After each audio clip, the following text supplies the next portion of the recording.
Hello, my friends, and welcome to another episode of Ghost Stories in Folklore.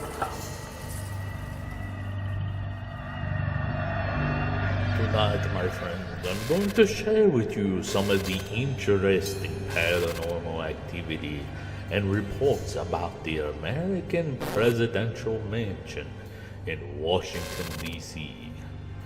That is right, my friends. The White House.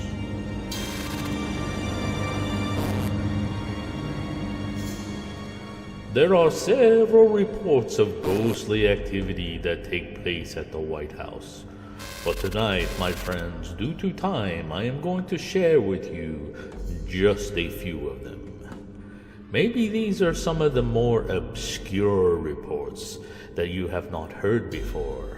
And if they are, please make sure to comment in the comment section and let us know.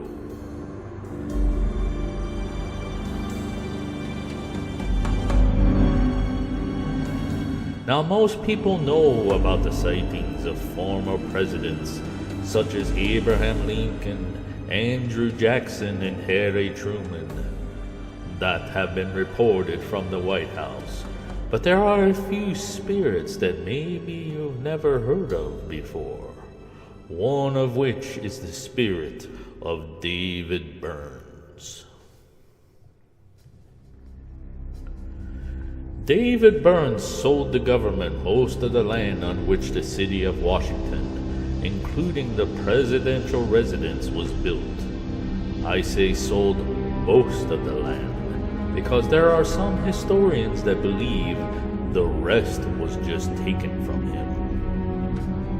Now, the cornerstone of the White House was laid on October 13th of 1792, and it was rebuilt and renovated several times over the years. Although George Washington did oversee the laying of the cornerstone, he did not live long enough to see the completion of the house. The first official residence was John and Abigail Adams, who moved in on November 1st of 1880. As late as 1961, there have been several reports by employees at the mansion that have stated in their memoirs and in interviews that on occasion they have heard a voice say, "I'm Mr. Burns," just out of nowhere. On one particular occasion, the employee didn't even know who that was and had to ask about Mr. Burns. Most of these occurrences happened around the Yellow Oval Room.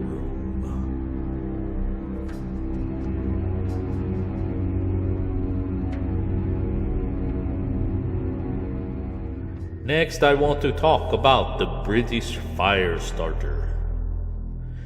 In 1814, during the James Madison administration, the house was burnt to ruins by British troops and was almost not rebuilt as lawmakers contemplated moving the capital to another city.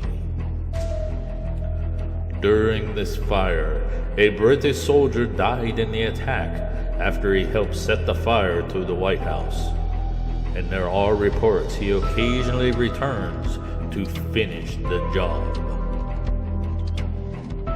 There was one report after the Truman-era restoration where the spirit of a British soldier was seen trying to set a bed on fire.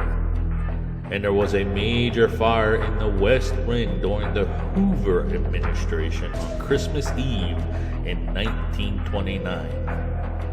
Officially, it was a clogged fireplace flue, but there are those who believe that it was really the British fire starter.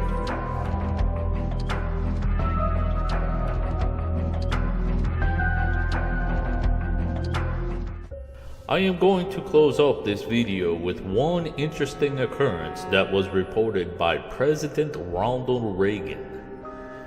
He told this story to dinner guests one night at the White House. This occurrence was actually printed in an article in the Ladies' Home Journal.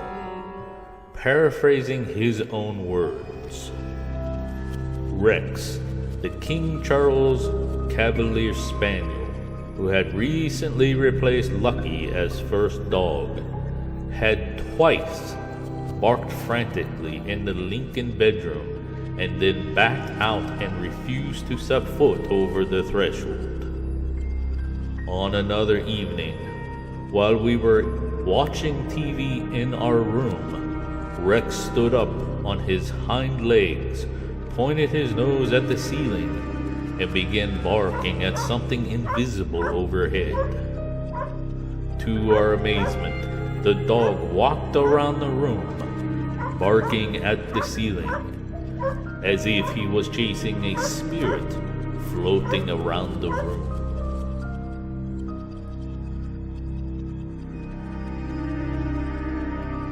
As I said before, my friends, there are several paranormal reports that come out of the White House, and this is just a few of these more obscure ones that you may not have heard about before.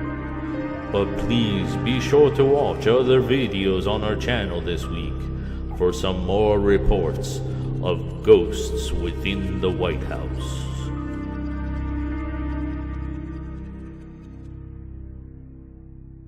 If you like this episode of Ghost Stories and Folklore, be sure to hit the like button. And if you would like more videos from Panady videos in the future, make sure you hit the subscribe and the bell for notifications. If you dare.